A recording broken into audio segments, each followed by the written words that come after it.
अरे वाह भाभी, खुशबू तो बहुत बढ़िया आ रही है। क्या बना रही हो आज आप? आज तुम्हारी मनपसंद के मूंग की दाल पकोड़े बना रही हूँ। अरे वाह भाभी, आपने तो मेरा दिल खुश कर दिया। जब से ये बारिश का मौसम शुरू हुआ है तब से मेरा मूंग के दाल के पकौड़े खाने का काफी मन कर रहा था। थैंक यू भाभी, आप मेरा कितना ज्यादा ख्याल रखती हो।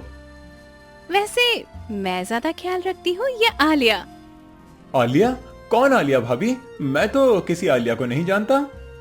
अरे वही आलिया जिससे आप कल छत पर वीडियो कॉल पर बात कर रहे थे। मैंने कल आपको उससे वीडियो कॉल पर बात करते हुए देख लिया था। अब छुपाने से कोई फायदा नहीं, इसलिए ना सच सच बता दीजिए देवर जी। अरे भाभी, आपसे क्या छुपाना। आलिया मुझे कॉलेज में मिली थी। बहुत ही अच्छी लड़की है और काफी बड़े परिवार से भी है। भाभी, मैं उससे बहुत प्यार करता हूँ। तो इस प्यार को कोई नाम भी तो देना होगा। तो मैं सोच रही थी कि माँ जी से बात करके आलिया के साथ तुम्हारे रिश्ते की बात आगे बढ़ाऊं। बोलिए देवर जी। क्या कहा भाभी? आप सच कह रही हैं? पता है, मैं माँ से बात करने में काफी हिचकिचा रहा था। भाभी, आप वर्ल्ड की बेस्ट भाभी हो। मनीषा अपने देवर की गर्लफ्रेंड आलिया के बारे में अपनी सास से बात करती है और कुछ ही दिनों में आलिया और राज की धूमधाम से शादी हो जाती है। आलिया, आज तुम्हें उठने में काफी लेट हो गया है। चलो कोई बात नहीं, शादी की थकान है ना तो वो हो ही जाती है अक्सर। वैसे आज तुम्हारी पहली रसोई की रस्म है, तो तुम क्या बनाने वाली हो? क्या कहा आपने मुझसे? ये खाना वाना बनाने में मुझे कोई इंटरेस्ट नहीं है, ठीक है ना?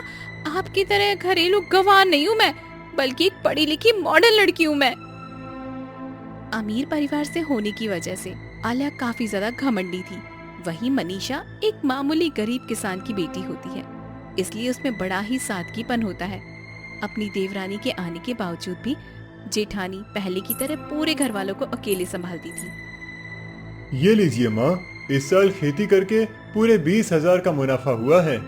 और माँ, ये मेरी इस महीने की तनख्वाह है, पूरे 60,000 रुपए हैं। जेठ जी खेती करके सिर्फ घर में 20,000 रुपए दे रहे हैं और एक मेरे पति कि पूरे महीने मेहनत करने के बावजूद भी सारी सैलरी माँ जी के हाथ में रख देते हैं। देखा जाए तो यह घर मेरे पति के पैसों से ही चल रहा है। हाँ, अगर ऐसे ही रहा तो फिर एक दिन मेरे पति को कंगाल कर देंगे ये लोग। अब लगता है मुझे ही ना कुछ करना होगा।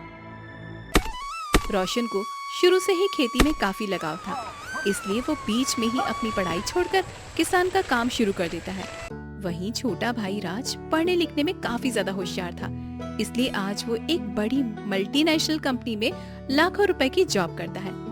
अपने जेठ को इतने कम और अब अपने पति को इतने ज्यादा पैसे देते हुए देखकर आलिया अपने मन ही मन में काफी गुस्सा होती है और अब वो अपने बनाए हुए प्लान को अंजाम देने के लिए अब आलिया अपनी सास के करीब जाने की कोशिश करती है। माँ जी, आप तैयार नहीं हुई? हमें सत्संग में जाना है ना? ये क्या माँ जी, आपकी तो इतनी उम्र में इतने ज्यादा सफेद बाल हो गए हैं और चेहरे पे भी बहुत ज्यादा डार्क स्पॉट आ गए। आप एक काम करिए, आप ना आज मेरे साथ पार्लर चलिए। अरे बहू, तो भी ना, यह उम्र मेरे पार्लर जाने की थोड़ी ना है। माँ जी, अगर आलिया कह रही है तो चली जाइए, आज मैं सत्संग में अकेले ही चली जाऊंगी। अपनी बड़ी बहू मनीषा के कहने पर साधना आलिया के साथ पार्लर चली जाती है। अब अक्सर आलिया अपनी सास साधना को शॉपिंग के लिए मॉल, पार्लर और मूवी और अलग अलग जगह पर घुमाने के लिए ले जाती है, जिसके चलते अब साधना के लिए उसकी छोटी बहू सबसे ज्यादा प्यारी हो जाती है। ऐसे ही एक दिन, माँ जी, आज मंदिर में बहुत बड़ा जागरण होने वाला है। अपने मोहल्ले की सभी औरतें वहाँ जा रही है, आप भी चलिए ना। कितना समय हो गया है आपको किसी भी जागरण और सत्संग में गए हुए। क्या भाभी, आप भी ना हर रोज जागरण और सत्संग का ड्रामा करके माँ जी को उठा देती है। अरे इतनी बोरिंग जगह पर कोई कैसे जा सकता है? आलिया, तमीज से बात करो। जानती हो ना तुम किस चीज के बारे में बात कर रही हो? भला भगवान से जुड़ी चीजों के बारे में कोई ऐसा कैसे कह सकता है? भाभी, आज तक मेरी मम्मी पापा ने मुझसे ऊंची आवाज में बात करने की कोशिश तक नहीं की और तुम मुझसे इस तरह से बात कर रही हो। बस हो गया ना भाभी, मेरी इज्जत भी कोई इज्जत होती है। बस हो गया, अब आप इस तरह से मेरी बेइज्जती नहीं कर सकती हो। मैं अब इस घर में और नहीं रह सकती। अरे अरे नहीं आलिया बहू, तुझे घर छोड़ के जाने की कोई जरूरत नहीं है बेटा, तू तो मेरी बेटी जैसी है। इस मनीषा की ना बहुत जबान चलने लग गई है, इसलिए अब मैंने फैसला कर लिया है कि मैं इस घर का बंटवारा करके ही रहूंगी। आखिरकार मेरा प्लान सक्सेसफुल हो गया। आलिया का मकसद शुरू से ही इस घर का बंटवारा करना था। साधना आलिया के बहकावे में आकर अच्छी प्रॉपर्टी आलिया के हिस्से में कर देती है। वहीं मनीषा और रोशन को रहने के लिए अपने घर के सामने बनी एक छोटी सी झोपड़ी देती है।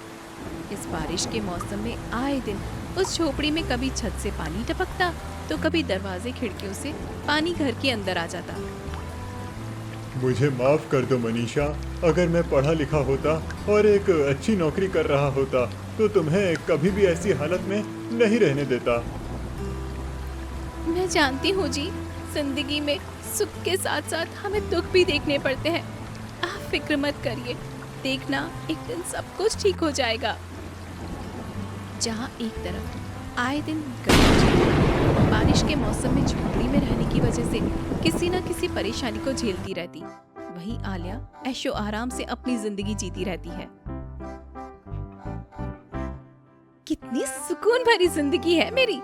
सुबह शॉपिंग जाना, दोपहर में मूवी और रात में क्लब और पार्टी। जिंदगी हो तो ऐसी हो, मजा ही आ गया। साधना इस बंटवारे से काफी ज्यादा खुश होती है क्योंकि उसे टाइम पर पैम्पर करने वाली बहू जो मिलती है। लेकिन अब यही पैम्पर करने वाली बहू साधना की अच्छे से अक्कल ठिकाने लगाती है। आलिया बहू, सर में बड़ा ही दर्द हो रहा है, थोड़ा सा मेरे सर की मालिश कर दे बेटी। माँ जी, मैं वो आपकी बेचारी भोली भाली मनीषा बहू नहीं हूँ जो आपके कहते ही सारे काम छोड़कर आपकी सेवा में लग जाए। इतना ही सर में दर्द हो रहा है तो दवाई खा लीजिए, मुझे और भी काम है, समझी ना आप। इतना कहकर आलिया अपने फ्रेंड्स के साथ मूवी देखने के लिए निकल जाती है। घर की बहू होने के बावजूद भी आलिया अपने ससुराल में किसी भी जिम्मेदारी को नहीं संभालती है। आलिया, भूख के मारे मेरी जान निकली जा रही है और तुम हो कि तुम्हें पार्टी करने की पड़ी है। राज, तुम पढ़े लिखे हो, अनपढ़ गंवार नहीं हो। बाहर से ऑर्डर करके खाना खा सकते हो ना तुम। जहाँ एक कहने पर राज की भाभी उसके लिए तरह तरह के पकवान तैयार कर देती थी, वहीं राज की पत्नी को तो इस बात का होश भी नहीं था कि उसके पति ने सुबह से कुछ खाया भी है या नहीं खाया है। वहीं दूसरी तरफ राज को बारिश के मौसम में मूंग की दाल के पकोड़े कितने पसंद है। अगर आज मैं घर पर होती तो अभी तक राज ने ये सारे के सारे मूंग के पकोड़े खत्म कर दिए होते थे। बारिश के मौसम में मूंग की दाल के पकोड़े बनाते हुए मनीषा को अपने देवर की याद आई। तभी राज अपनी भाभी की झोपड़ी में जाता है। भाभी? अरे राज, तुम्हारी उम्र 100 साल से भी लंबी है। भगवान करे तुम बहुत जियो। तुम्हें पता है, मैं अभी तुम्हें ही याद कर रही थी। देखो, आज तो मैंने तुम्हारे मनपसंद के मूंग की दाल पकौड़े भी बनाए हैं। भाभी, मुझे माफ कर दीजिए। अगर मुझे पता होता कि आलिया से शादी करने के बाद वो इस तरह घर का बंटवारा कर देगी तो मैं उससे कभी शादी नहीं करता। नहीं नहीं राज, ऐसा मत कहो। आलिया कोई बुरी इंसान नहीं है, बस अपने पैसों के घमंड में उसने यहाँ सब क्या कर दिया है। एक दिन देखना, उसे अपनी गलती का एहसास जरूर होगा। इतना सब करने के बावजूद भी मनीषा आलिया के खिलाफ एक गलत शब्द नहीं बोलती और अपने देवर को बिठाकर अपने हाथों से उसे मूंग की दाल के पकोड़े खिलाती है। लेकिन वहीं आलिया अपने ससुराल में बदतमीजी की सारी हदें पार कर चुकी थी। आलिया बहू, अब तो तू नशे भी करने लग गई है। तुझे शर्म नहीं आती ये सब करते हुए? अरे माँ जी, यही तो हम अमीरों के शौक है। मैं तो कह रही हूँ, 1-2 ग्लास आप भी लगा लीजिए। क्या बोलती हो माँ जी? आलिया की बदतमीजी देखकर साधना को बहुत ज्यादा गुस्सा आता है और अब वो अपनी प्यारी लाडली बहू को एक जोरदार थप्पड़ मारती है।